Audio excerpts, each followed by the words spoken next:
Bé, jo crec que jo distingeixo sempre entre silenci i mutisme. És a dir, jo diria que en la nostra societat hi ha molt mutisme i molt poc silenci, perquè en el fons el silenci és la culminació de la paraula. És a dir, no és un premi, és una conseqüència. I aquí estan totes les tradicions místiques per confirmar-ho, no?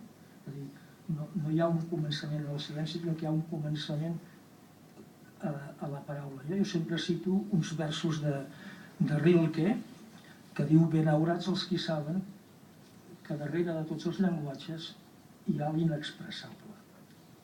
Però primer calen els llenguatges.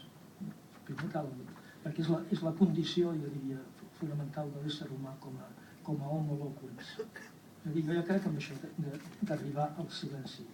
Però, cuidado, arribar al silenci no és arribar al mutisme.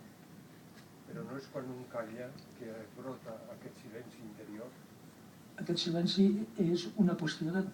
Bueno, si vol agafar les tradicions místiques, és una qüestió de treball espiritual, no? Però no és una a priori, és una posteriori, perquè en l'ésser humà hi ha molts pocs a prioris.